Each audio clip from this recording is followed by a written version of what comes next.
कहानी कौवा और तोते की। एक समय की बात है, घने जंगल में एक पेड़ पर एक तोता अपने परिवार के साथ रहता था। तोता अपने परिवार के साथ बड़ा सुखी था। तोते की पत्नी तोती अपने छोटे छोटे दो बच्चों से बहुत प्यार करती थी और वो हमेशा उनके लिए चिंता में रहती कि पता नहीं कभी कोई इनको नुकसान ना पहुंचा दे। तोता उससे हमेशा पूछता कि तुम इतनी चिंता क्यों करती हो।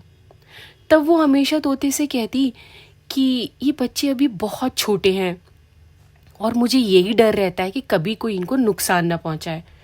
वो उनको बहुत हिफाजत से रखती, बहुत प्यार करती। तोते के बच्चे भी अपनी माँ से बहुत प्यार करते थे। जिस पेड़ पर तोता अपनी पत्नी और बच्चों के साथ रहता था, उसी पेड़ के थोड़ी दूर एक दूसरे पेड़ पर एक कौवा भी रहता था और वो कौवा इस तोते के परिवार को सुखी देखकर बहुत गुस्से में रहता था। उसको बहुत चिढ़ मचती थी कि ये तोता अपने परिवार के साथ कैसे खुश रहता है। और वो कौवा बहुत शैतान था। वो उसको दूसरों को दुखी देखना बहुत अच्छा लगता था। जब भी किसी को भी वो सुखी देखता था तो वो उसको परेशान करने की कोशिश करता था। जब उसने तोते के परिवार को सुखी देखा, तब कौवे के दिमाग में एक चाल आई कि कैसे भी करके वो इस तोते को और उसके परिवार को दुख पहुंचाना चाहता था। उसने सोचा, क्यों ना जो बराबर वाले पेड़ पर मधुमक्खियों का छत्ता है, इसको छेड़ा जाए और फिर ये मधुमक्खियाँ इन तोतों को काट लेंगी। ये सोचकर वो अपने पेड़ से उड़ा और उड़कर उसने मधुमक्खी के छत्ते में ठोंग मार दी। जैसे ही तोता और तोती ने ये देखा तो तोते को बहुत गुस्सा आया। वो कौवे के पीछे दौड़ा और इतनी देर में मधुमक्खियों को लगा कि तोतों ने उसके साथ ये किया है। तब मधुमक्खी ने तोती की तरफ सब मधुमक्खियाँ बढ़ीं। तोती बहुत डर गई क्योंकि उसको लगा कि ये मधुमक्खियाँ उसके बच्चों को नुकसान पहुंचा सकती है। तोती ने अपने बच्चों को अपने परों में समेट लिया और मधुमक्खियाँ ने तोती को बहुत काटा। तोती डर से तड़पती रही।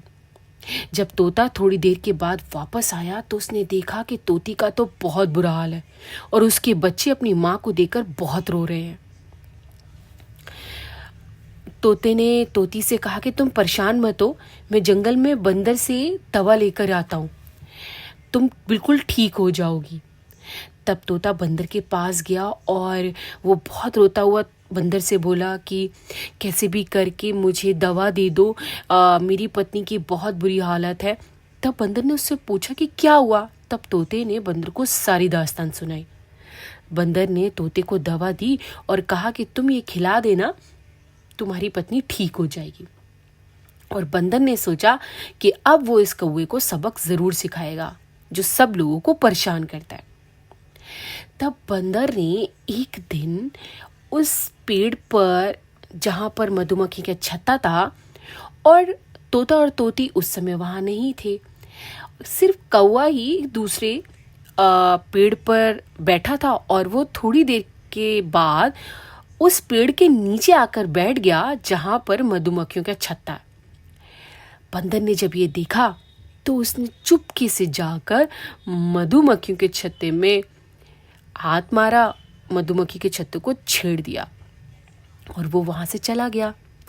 मधुमक्खियों को लगा कि कौवे ने उनको छेड़ा है।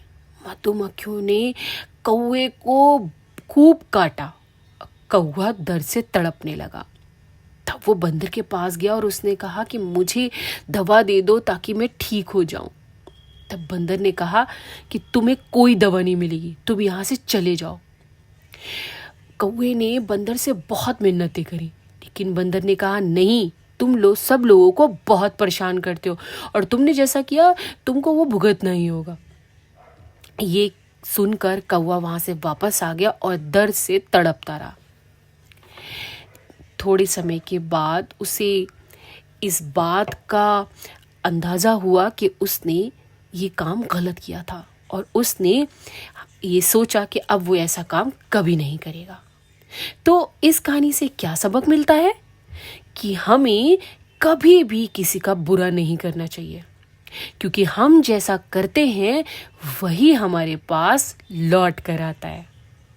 अगर आपको मेरी कहानियाँ अच्छी लगती हैं तो please like, share and subscribe my channel. Thank you.